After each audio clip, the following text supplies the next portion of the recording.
My girlfriend needed a break to go on a trip with her gay best friend. I replied, I hope you find what you're looking for. Then I texted her friend's actual long-term boyfriend. She was left frantically calling me after her vacation was ruined by his angry arrival. Either to mail and or I suppose was in a 4-year relationship with Amy 29. We built a life. We have an apartment filled with furniture we picked out together, a ridiculously expensive television we both splurged on, and a rhythm, a comfortable predictable rhythm, or so I thought. Last Tuesday she sat me down on our gray sectional sofa, the one she just had to have, and gave me the speech. Her voice was doing that thing where it tries to sound gentle and sad but the excitement underneath keeps bubbling up. Babe. She started twisting a loose thread on a cushion. I feel like I'm losing myself a little. We've been us for so long and I need to find me again, you know. I didn't. I just nodded. So she took a deep breath. Nicholas and I are going to take a little trip just for a week to that little beach town we talked about. It's a chance for me to clear my head. We need a break. Nicholas, 30, is her gay best friend. He's been a fixture in our lives for the past 2 years. He's loud, a little flamboyant, and according to Amy, completely non-threatening. He also, according to Amy, has a revolving door of casual short-lived flings. He's the one who leaves his muddy Adidas sneakers on the new rug and helps himself to my top-shelf whiskey without asking. I've never loved the guy, but I tolerated him for her. A break. The word hung in the air, thick and suffocating. It's never a break. It's a head start on a breakup. My heart was doing a frantic, painful drum solo against my ribs, but on the outside I was perfectly still. I looked at her, at the forced sympathy in her eyes, the little flicker of impatience. She wanted me to be hysterical. She wanted to fight something to justify her decision. I refused to give it to her. I thought about the last 4 years, the inside jokes, the time I held her hair back when she had food poisoning, the way she'd steal my hoodies and they'd smell like her perfume a whole life. And it was ending with this flimsy, insulting lie. Okay. I said. The single word felt monumental. She blinked, thrown. Okay. That's it. You said you need a break to find yourself. I said, my voice even. I hope you find what you're looking for. A wave of relief washed over her face, so potent it was almost comical. Oh, thank you, babe. I knew you'd understand. It's not about you. It's about me. I'll call you every day. Nothing will change. Everything had already changed. She and Nicholas left on Thursday morning. She gave me a quick, sterile kiss at the door. Be good, she said, as if I were the one about to cause a problem. I waited until I heard the elevator doors close. Then I walked to the kitchen, poured myself a glass of water, and sat down. The silence in the apartment was deafening. My hands were shaking just slightly. This is the part where I'm supposed to fall apart, I guess. Drink myself into a stupor. Call my friends for a post-mortem on my relationship. Instead, I picked up my phone. I went to Nicholas's social media. He wasn't very careful. He tagged his long-term boyfriend Eric, 31, in a handful of photos from a wedding they attended 6 months ago. My one and only. The caption read. Eric's profile was more private, but I saw he was a member of a public online group for a local marathon running club. It was a long shot, but I searched the club's public race results, found his name, and cross-referenced it with a public records database. It took about half an hour of focused searching, but I found a number. My finger hovered over the screen. This was the point of no return. A small, cold part of me felt a surge of something that wasn't quite anger, but a grim sense of purpose. It was the calm clarity that comes after the initial shock of a deep wound. I composed the text carefully. I read it over 3 times. Hey Eric. You don't know me, but my name is Jacob. I'm Amy's boyfriend. I know this is going to sound insane, but I thought you should know that Amy and Nicholas are on their way to a week-long vacation at beach town named staying at the Sandpiper Inn. She told me it was a trip for her and her gay best friend. Judging by your profile, I'm guessing that's not the whole story. I'm sorry to be the one to tell you this. I have hotel confirmations if you need them. She forwarded them to our shared email. I hit send, then I blocked Amy's number. I blocked Nicholas's. I logged out of all our shared accounts. Netflix, Spotify, everything. I changed the password to the Wi-Fi. I sat back on the couch and looked around the quiet apartment. It already felt less like ours and more like mine. That was Thursday. It's Saturday night now. My phone has been buzzing with notifications from a number I don't recognize for the past 3 hours. Voicemails too. A lot of them. I finally listened to one. It was Amy. She wasn't sad or gentle. She was hysterical. Jacob, pick up the phone. What did you do? Eric is here. He's here. He's screaming at Nicholas. You've ruined everything. Call me back. You have to fix this. I deleted the voicemail. I haven't listened to the others. I assume they're more of the same. The frantic buzzing has been replaced by a deep, satisfying silence. I think my break is going much better than hers. Update. It's been a week since my last post. A lot has happened and frankly my capacity for surprise has been exhausted. Thank you for the comments and messages. It's strange but validating to know I'm not crazy. The frantic calls from unknown numbers continued through Sunday. I didn't answer. By Monday morning they had devolved into a series of text messages. I unblocked them temporarily, morbidly curious to see the train wreck. Amy, Jacob, I can't believe you would do this to me. To us, the hotel manager got involved. Eric told them Nicholas wasn't his guest anymore and they made him leave the room. I had to find him a sketchy motel for the night. Eric took the car this morning, we were stranded. I had to buy 2 last-minute bus tickets home. They cost a fortune. You owe me. Dude, what the hell is your problem? You blew up my life. 5 years. Gone. Because you couldn't handle your girl needing some space. You need to pay me and Amy back for this disastrous trip. The sheer unadulterated entitlement was breathtaking. My crime of revealing the truth was somehow worse than their coordinated deception. I took screenshots of everything, then I replied to them both in a group chat. Me, I will not be sending either of you any money. Your travel arrangements are your own responsibility. Amy, I've already begun the process of separating our finances. I've closed our joint savings account and transferred my half to a new account. You'll find your half has been deposited into your personal checking. Me. Also, I've paid this month's rent in full from my own account.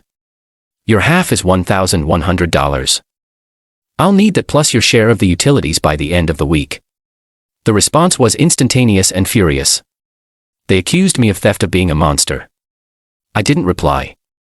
I just blocked them both again. The next phase required me to be methodical. On Tuesday, I called our landlord. I explained that my partner and I had separated and that she would be moving out. I asked what the process was to have her removed from the lease. He explained it would require a formal addendum signed by all parties. This was key. My next call was to my own bank. I documented the closure of the joint account. I made a list of every shared expense, every financial tie we had. One by one I severed them. Each call was a small clean snip cutting away the rot. It wasn't all cold calculation. On Wednesday night I was packing her things. I tried to be impersonal, but then I found the little framed photo from our 2nd anniversary. We were at a music festival, both sunburned and smiling, her head on my shoulder. A wave of grief hit me so hard I had to sit down on the floor. It wasn't for her, not the her that existed now.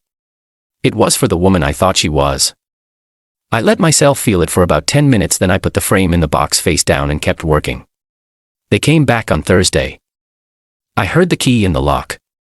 The door opened and there they were, looking haggard and furious. We need to talk, Amy said, storming in. Nicholas followed, glaring at me. You've got a lot of nerve. I stayed seated on the sofa. I pointed to the neat stack of boxes by the door.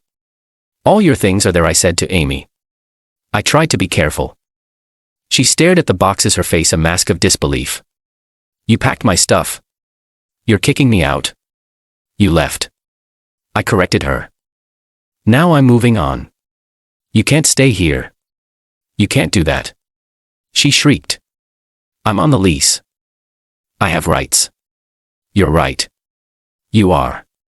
I said calmly. But let's be realistic. You think we can live here together after this? The lease requires co-tenants to ensure a peaceful environment. Your presence after your deception makes that impossible. You can try to stay, but I will document every interaction. Every bill will be split to the cent. Every chore will be a negotiation. Is that the hostile life you want to come back to? I let that hang in the air for a moment before sliding the lease addendum across the coffee table where you can sign this. We settle the money you owe and we make a clean break. She looked from the paper to me, her eyes searching for a crack. She found none. Update. The confrontation in the living room was a turning point. Amy, seeing I wouldn't break, resorted to her final weapons. Emotional blackmail and bureaucratic obstruction. She refused to sign the lease addendum. Fine, she spat. I'll stay. I'll sleep on the couch. We'll see how you like living with a roommate you hate. It was a childish, desperate move. That's your choice, I said, standing up. But just so we're clear, until you are off the lease, you are legally responsible for 50% of all household expenses. And since you've been away, you're currently in arrears for this month's rent and several utilities. I'll be sending you a formal itemized invoice via email every Friday. I walked over to the thermostat and turned the air conditioning down to a brisk 68 degrees. Just wanna be comfortable, I said. They left defeated for the moment. Amy took a few boxes, but not all of them. A petty act of defiance. I'm still here. The remaining boxes screamed from the corner of the room. The next day I started the process of taking her to small claims court. My claim was precise. Her half of the rent $1,100 and the past due utilities $247.50. I didn't include the security deposit. That was a separate battle. I also contacted our mutual friends. I didn't trash her. I was calm, factual. Hey. Just letting you know, Amy and I split up. It was pretty sudden. She told me she needed a break and went on a trip with Nicholas. It turned out to be more complicated than that. But Amy and Nicholas weren't so disciplined. Their story was a whirlwind of accusations. The problem was their stories kept changing. To some friends I was a jealous monster. To others I had hacked her phone. The lies grew more and more elaborate and they couldn't keep them straight. Our friends started comparing notes. Their narrative fell apart. The best part was the social fallout that I had nothing to do with. Eric, Nicholas's ex-boyfriend, was rightfully devastated. He told everyone exactly what happened with my initial text as proof. Nicholas was swiftly excommunicated. By extension, Amy, his partner in crime, was frozen out too. They had torched their own social lives. 2 weeks after the living room showdown, I received a certified letter from a lawyer threatening a lawsuit for illegal eviction and emotional distress. It was absurd. I sent a polite, factual response to the lawyer detailing her voluntary departure for the trip, her failure to pay her contractual share of the rent, and a copy of the lease. I never heard from him again. The pressure mounted on her. One night I came home to find the rest of her boxes gone. An envelope was on the counter. Inside was the signed lease addendum and a check for $500 with paid in full written in the memo line. A last desperate attempt to control the narrative. She underestimated me. A quick internet search told me exactly how to handle a check with such a memo. Before I made a mobile deposit, I flipped it over and wrote clearly above my signature line, "Deposited under protest, all rights reserved." I took a picture of the front and back, then deposited it. I immediately updated my small claims filing to reflect the partial payment. She didn't get to decide when the debt was settled. The system would update. The court date was 3 months later. 3 months of blessed quiet solitude. I rearranged the furniture. I bought a new rug. The apartment started to feel like a home again, not a battleground. I was healing. Amy and Nicholas, from what I heard, were not. They had shack been a tiny, overpriced apartment across town. Nicholas, without Eric's financial support, was struggling. Amy was working double shifts. Their romantic getaway had curdled into a grim, codependent reality. The day of the small claims hearing arrived. I wore a simple button-down shirt and slacks. I had my folder with all my documents neatly organized with tabs: the lease, the itemized invoice, bank records, and the photo of her partial payment check. I was calm. Amy showed up alone. She looked tired. The defiant anger she'd worn like armor was gone, replaced by a hollowed-out resentment. When our case was called, the mediator looked at my folder, then at her. I presented my case simply. We were joint tenants with a contractual obligation to split expenses. She failed to pay her share of the rent and utilities for this period. She has made a partial payment of $500, but a balance of $847.50 remains. Amy's defense was a rambling narrative about how I had betrayed her trust and how I was punishing her for moving on. The mediator held up a hand. Ma'am, your personal relationship is not the issue here. The issue is a contract you signed. Did you pay your full share of the rent for the month in question? He packed my things. She insisted. That was after you had already failed to pay and had abandoned the residence for a trip. The mediator said, gesturing to the evidence. The debt was incurred before your things were packed. It was over in less than 20 minutes. The judgment was in my favor for the remaining $847.50 plus my court filing fees. As for the security deposit, it was no longer an issue. By signing the addendum to be removed from the lease, she had also signed away her claim to the deposit. A fact our landlord had made clear to her when she called him in a panic. It was now legally mine to be settled with the landlord at the end of my tenancy. That was the price of her clean break. She stared at me from across the room, her eyes filled with pure hatred. It was clear she still believed she was the victim.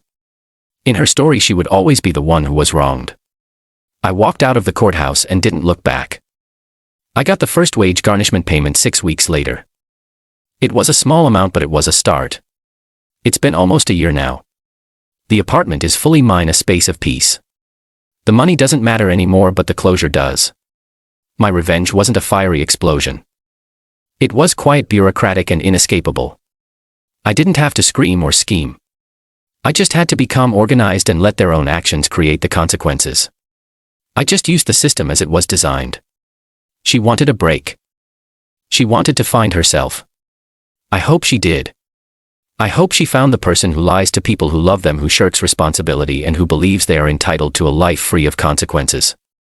And I hope she can live with her. As for me, I'm living just fine.